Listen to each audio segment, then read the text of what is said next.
No entres en esta tribu, pasa lo más lejos posible, porque si llegas a perturbar sus aguas, si pronuncias el nombre equivocado en voz alta, puede que nunca regreses. En el norte de Mozambique, entre selvas densas y ríos antiguos, vive la tribu Kalume, una comunidad silenciosa, firme como la tierra que pisan y fiel a los ritos que los mantienen unidos desde generaciones. No hablan mucho con los forasteros y jamás, bajo ningún motivo, permiten que un extraño se acerque al río Naru cuando el sol está bajo. Dicen que allí, donde el agua parece más tranquila, es donde el peligro espera. No es superstición, es memoria, porque en el río Naru, el pasado aún respira. Todo comenzó en una mañana como tantas. El cielo estaba limpio, los pájaros cantaban, y Abeni, una joven de 19 años, con la sonrisa de quien no conoce la tragedia, bajó al río. Caminaba con otras mujeres, equilibrando una tinaja en la cabeza, riendo con despreocupación. Las piedras húmedas bajo sus pies no anunciaban lo que estaba por suceder. Mientras se agachaba para lavar una tela manchada de barro, un sonido rompió la paz. Un golpe sordo, como si algo pesado hubiera caído en el agua. En un abrir y cerrar de ojos, todo cambió. Un torbellino emergió del río. Gritos, agua salpicando, y luego, silencio. Abeni ya no estaba. Solo quedó su tinaja, flotando a la deriva, y una mancha roja que se diluía lentamente. Las demás mujeres corrieron de regreso a la aldea. Nadie podía explicarlo con certeza, pero los ojos de todas repetían la misma verdad. Algo había despertado en el Naru, algo que no quería testigos. Los ancianos se reunieron esa noche alrededor del fuego. Algunos hablaban de espíritus antiguos, otros de una bestia llegada con las lluvias. Todos coincidían en una cosa: lo que fuera que habitaba el río no se detendría allí, y no se detuvo. La segunda víctima fue una anciana. Nadie la vio desaparecer, pero encontraron su bastón tirado entre las piedras y rastros de sangre en la orilla. Ella solía recoger hojas medicinales junto al agua, justo antes del atardecer. Era la última mujer que se atrevía a hacerlo sola. Después de ella, el miedo se convirtió en ley. Las mujeres comenzaron a ir al río en grupo, silenciosas. Ya no cantaban, ya no reían. Iban solo por lo necesario. El agua para cocinar, para beber, y nada más. Algunas propusieron cambiar de fuente, caminar hasta el arroyo más lejano. Pero los ancianos se negaron. El Naru siempre había estado allí. Era parte de ellos. Y dejarlo sería como abandonar sus raíces. Fue entonces cuando los niños dejaron de salir a jugar, cuando los perros dejaron de beber en la orilla, cuando el río empezó a mirarse con recelo, como si ya no fuera agua, sino ojos. Los más viejos decían que el Naru había sido contaminado por ira, que su espíritu, protector durante siglos, había sido traicionado. Baraka, el herrero de la aldea, no hablaba mucho, pero desde la muerte de su hermana Abeni, su forma de mirar cambió. Comenzó a forjar una lanza distinta, más larga, más pesada. Nadie le preguntó para qué. Todos sabían la respuesta. Pero lo que nadie sabía era que Baraka también bajaba al río de noche, solo, sin antorchas, solo con su respiración y la sombra de su hermana. Una noche, mientras la tribu dormía, Baraka encontró huellas frescas en la orilla, marcas de garras, ramas rotas, un patrón en la arena. El cocodrilo no solo atacaba por instinto, parecía estudiar, esperar el momento más frágil. Eso lo enfureció más que cualquier muerte. Estaban ante algo más que una bestia. Estaban ante un depredador que había entendido su poder. Las lluvias llegaron temprano aquel año, y con ellas, nuevos cocodrilos del río Luala descendieron por los afluentes. Algunos se quedaron. Uno se impuso, más grande, más viejo, más violento. Los ancianos lo llamaron Mukoko, el que arrastra sin dejar huella. Nadie sabía de dónde venía, solo sabían que el río lo obedecía. El tercer ataque fue el más brutal. Esta vez, no fue una persona, sino algo aún más simbólico para los Calume. Se trataba de un antílope blanco, un animal sagrado que, desde generaciones, era visto como guardián espiritual del equilibrio entre la selva y el río. Aquella mañana, el antílope se acercó al Naru a beber agua, justo al amanecer, cuando la neblina aún cubría la superficie. Algunos miembros de la tribu lo vieron bajar con paso sereno, ajeno al peligro. De pronto, un estruendo rompió el silencio. Un sonido seco, violento, como si algo gigantesco se debatiera bajo el agua. Cuando llegaron corriendo al lugar, ya no estaba. Solo quedaron remolinos en la superficie y burbujas subiendo lentamente desde el fondo del río. Luego, otra vez, el silencio. Ese día, los hombres de la tribu rompieron el silencio. Se reunieron frente al fuego y declararon lo impensable. Irían al río, no a recolectar agua, no a rendir homenaje. Irían a cazar, porque la selva puede perdonar, pero el río no. Baraka se levantó, no dijo una palabra. Tomó su lanza, la apoyó sobre su hombro y caminó hacia la oscuridad del bosque. Detrás de él, los demás lo siguieron. El grupo se internó por senderos estrechos, bordeando el Naru como si fuera un animal dormido. Llevaban lanzas, machetes y amuletos colgados al cuello. Uno de ellos, Masuka, un rastreador silencioso, fue quien detectó las primeras señales.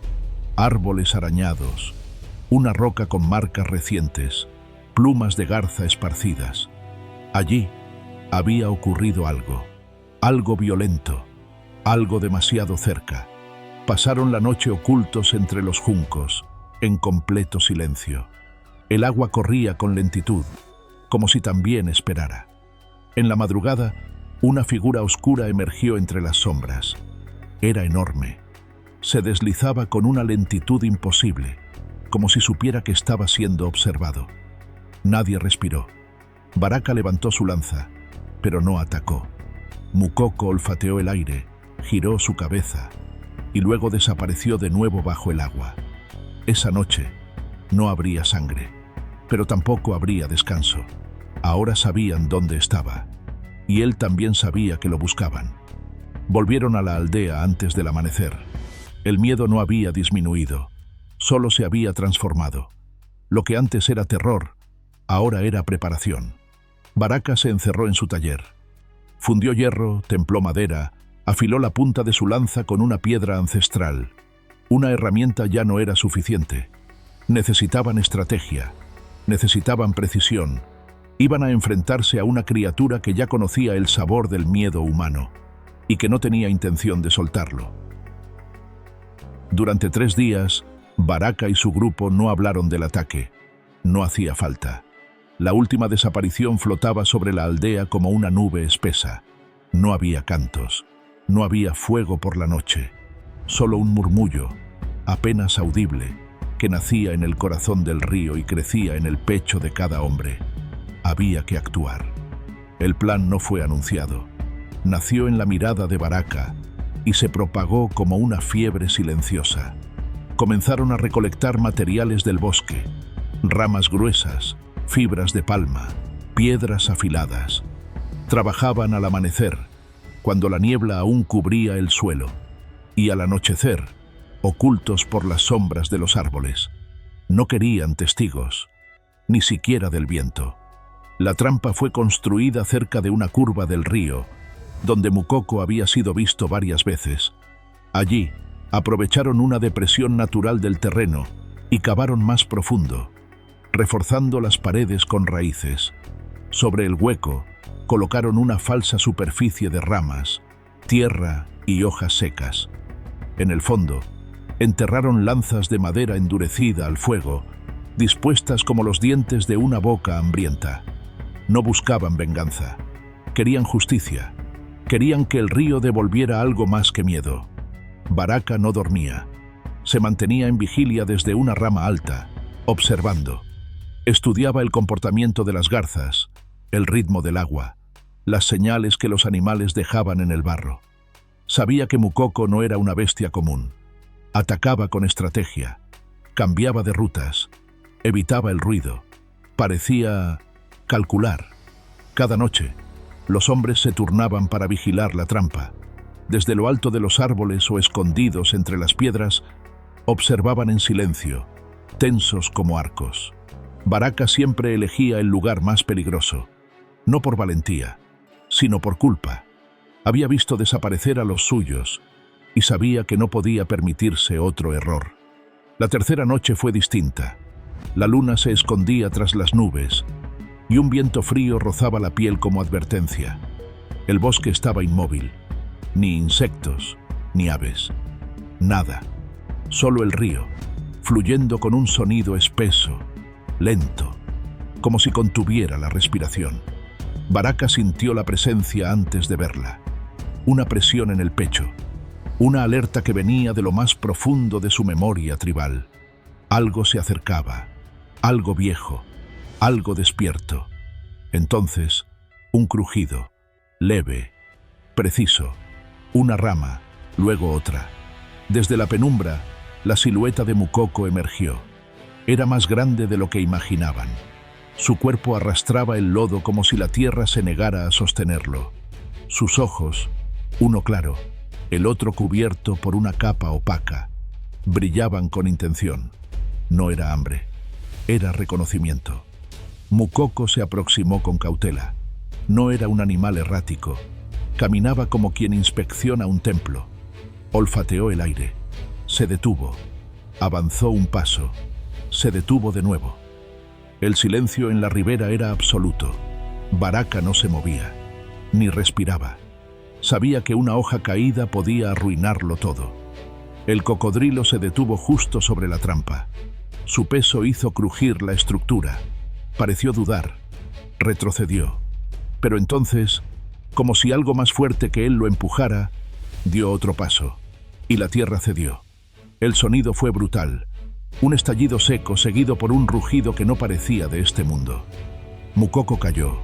Su cuerpo se sacudía dentro del pozo, patas sangrando, cola golpeando las paredes con furia.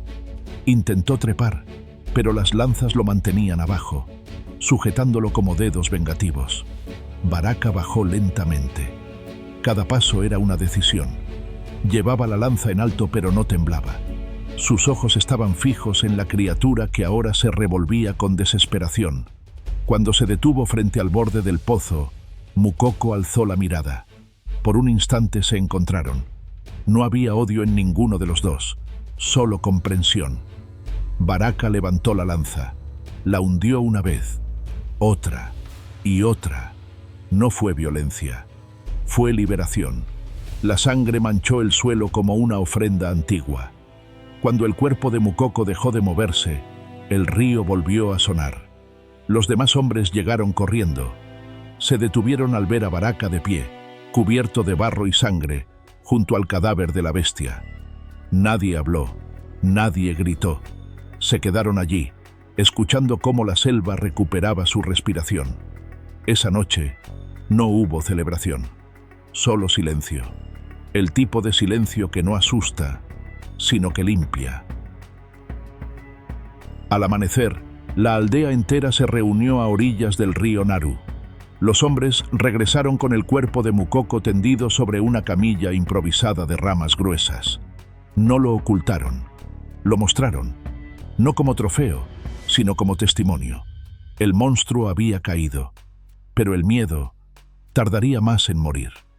Baraka no dijo una palabra. Caminó hasta la forja, limpió su lanza con agua y ceniza y la colgó en la pared de barro como quien cierra un capítulo. No necesitaba reconocimiento. Lo que había hecho no era por gloria, era por equilibrio. Durante días, nadie se acercó al río. Las mujeres recolectaban agua en cubetas desde manantiales secundarios. Las noches se hicieron más largas, más silenciosas. Pero en ese silencio también había alivio. Los ancianos declararon un rito especial. Tallaron una figura de madera con el rostro de un cocodrilo y la enterraron en la curva del río donde Mukoko cayó. No como castigo, sino como recuerdo, para que las generaciones futuras supieran lo que ocurrió cuando el Naru fue desafiado. Baraka Con el tiempo, dejó de forjar armas. Comenzó a enseñar a los más jóvenes cómo leer el agua, cómo entender la selva, cómo escuchar lo que no se dice. Su voz se volvió tan importante como su lanza alguna vez lo fue. No era un guerrero, era un guardián. Los niños volvieron a jugar cerca del agua. Las mujeres cantaron otra vez, y el río fluyó con una calma que no se sentía en años. Mukoko se convirtió en leyenda, pero también lo hizo Baraka, no por haber vencido a una bestia, sino por haber devuelto la dignidad a su gente sin pedir nada a cambio. Algunos decían que en las noches de luna nueva podía verse su sombra caminando junto al Naru, no con temor, sino con respeto, porque hay ríos que llevan agua, y hay ríos que cargan historias. Esta fue una de ellas. Si esta historia te estremeció, suscríbete al canal y activa la campanita. Cada semana, una nueva leyenda nace entre los susurros de la selva.